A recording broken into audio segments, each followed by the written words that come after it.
So it's been a hot minute since we've done an episode behind the uniforms, but my boy's in town, and I figured we should probably sit at the whiskey wall, catch up, and man, you're doing some really cool stuff right now. So I guess we should probably start by you telling everybody who you are. Yeah, my name is Mac Verdi. I am the founder and partner at Veteran Mortgage Solutions. Let's get a little into your backstory here. So I am an Army combat veteran. Did about 7 years in the Army, a couple of tours to Iraq, in the invasion, 0304, and then back to Baghdad, 0506. Got out, dabbled in a bunch of little businesses, kind of an entrepreneur. Saw a big need in the market for a company that's veteran ran, employs veterans, and helps veterans use their VA loan benefits. You know, I've known you for years now. When did we first meet? Chacho? Shot show about probably 5-6 years ago. Yeah, long before the pandemic. And so what's been kind of cool about watching your journey is that it's like everything you've touched has turned to gold. And I think a lot of that is because of your passion to continue a life of service. Mm-hmm. Why did you create the company that you now have, and how's that working out? So when I exited from my last company, I started a credit repair company for veterans. I realized that there's a need for veterans because a lot of them have poor credit, unfortunately. And that goes back into being in the military and not getting that financial education that these young privates who are now making money the first time in their life don't get. You know, when you get paid guaranteed on the 1st to the 15th, you're blowing your load on the 14th because you know you're re-amping up on the 15th. Right. So, and they take that when they get out and it affects their credit. And as I was doing the credit repair company, I asked them, hey, what's your need to fix your credit? A lot of them were saying, I want to use my VA loan benefit. So I have a partner who has a mortgage company. He's been very successful. I was giving him the leads. And he goes, listen, a lot of these veterans are getting taken advantage of with these bigger companies that support veterans. So we looked into it and we proved the concept out, like generating leads and bringing on, veterans, consumers. And it just worked. And, when we look at these other companies that are out there, these big companies, these big banks that feed off veterans or say, they're founded by veterans a long time ago, but no longer owned by veterans, there's a need. And when we see their documents and their closing costs and all that come through, dude, you guys are getting banged out here. Like, do you even know what you're looking at? Right. And we don't know, because we really don't. I saw the need, and I just wanted to help. It's like a passion project. It's not about the money. It's helping the veterans. All my employees, I have one military spouse. All my other employees are military veterans. We handle all 50 states. And we educate and let the consumer and the veteran know what they're getting themselves into. So one of the things that we've been very passionate about at law enforcement today is never working with anyone, never bringing anyone on the show who's not authentic, who's not real. Right. There are 1,000,001 companies that are like, yeah, we're pro-police, we're pro-veteran, but when push comes to shove, they're simply using it as a slogan or a tagline to get their business. 100%. But the people who've come through your program have been legitimately helped, and I think you having that credit background too has also been tremendously helpful in guiding these guys on, listen, here's what you need to do if you want to be able to qualify for that. Correct. Let's talk a little bit about your time in service. Do you miss it? Yes. What do you miss about it? Camaraderie. My guys. Leaving, doing the missions, doing the training. Like, now that I'm out, I have 5 or 6 best friends all around the country. We would kill for each other. They call, hey, I need this. I call, I need that. Done.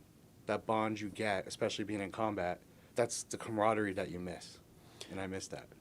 We always ask our guests to share a story about a good day on the job and a story about a lousy day on the job. Are there any particular memories that you have, good, bad, ugly, that have stuck with you, especially in this journey into business? Bad day, I don't think, yeah, there were bad days, but I think all those bad days made the good days so much better. It was all a learning experience. It wasn't for, like, I joined the military after 9/11. I was a little bit older. I was 21 when I joined the military. I found a calling, right? Like, I was going nowhere in life. I was enrolled in college but never went. Wanted to become a cop or a firefighter, do something on those lines. 9/11 happened. Recruiter scooted me up. Said, oh, you could be an MP. You want to see combat, you'll be on the pay. You'll take care of the wives while their men are at war. I was like, all right, cool. Next thing you know, 9 months later, we're in Kuwait, getting ready to invade Iraq. So I think all that, all those days, all those hard days, that basic training, going in there not knowing what to expect, getting broken down, getting built up, losing friends, having to apply medical, applications to guys in front of you in combat. Like, those are bad days, but those make us who we are today.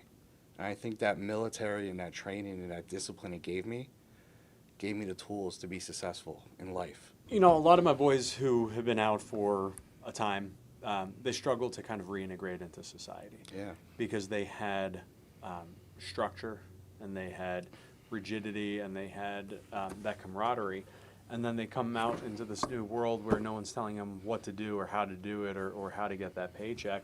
And a lot of these guys, a lot of my boys are suffering from either post-traumatic stress or, physical injuries, TBIs, things of that nature. How has those experiences for you and that knowledge of what these guys are going through, how have you built that into your business to continue to help? I have PTSD. I have the demons. We all have the demons.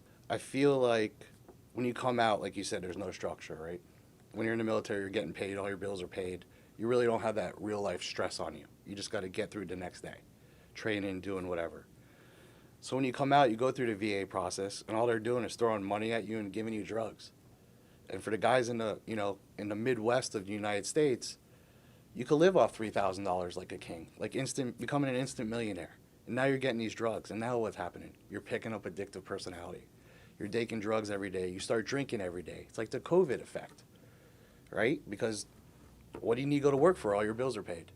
Right. It's like becoming an instant millionaire. You're set the rest of your life at the age of 22, 25. One buddy, ends its life because he thinks it's, there's nothing better for him out there. And then it starts getting in everybody else's mind. And it's just a domino effect. It sucks. I've had 6 buddies commit suicide since we've gotten out.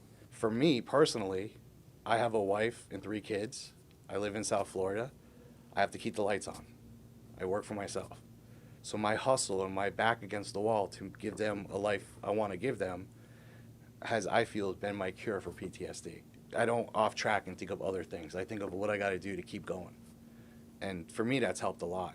But it's bad, man. It's really bad out there. I saw a lot of guys that did a couple tours in Afghanistan after sort of the botched withdrawal from there. They spiraled, right? They went into a deep depression. They were like, what the hell was I over there for? Like, what the hell did I lose so many of my brothers for over there? When you think about kind of where you are now and how you've managed to pull through, what message, what words of hope or support can you give to these guys who might be watching right now? I would say lean on your buddies. That's what we're there for. Connect, reach out. If any negative inclination goes in your mind, give them a call. We make those calls all the time. I'm texting my buddies all the time.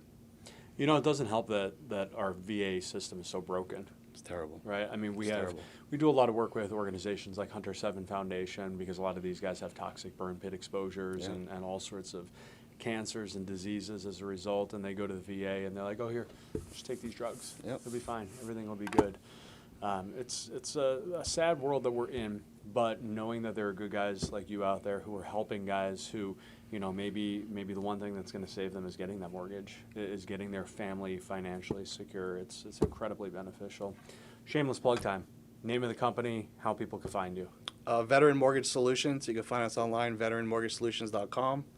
Call our 1-800 number. A veteran will pick up the phone and help you. And it's not just veterans, right? No, we handle all type of loan types. Our main focus is veterans, but we definitely hook up our law enforcement and firefighters, all our first responders. We give them some pretty good discounts as well. Awesome. Brother, thanks for man. coming in. Thanks for being on the show. Appreciate it. I'm sorry that you have to fly into Connecticut for it. I hope they don't tax you on the way out of the state, but I'll see you down in Florida soon. Absolutely. Cool. Thank you. Thank you all for watching. Thanks for hitting that share button. God bless you all. God bless America.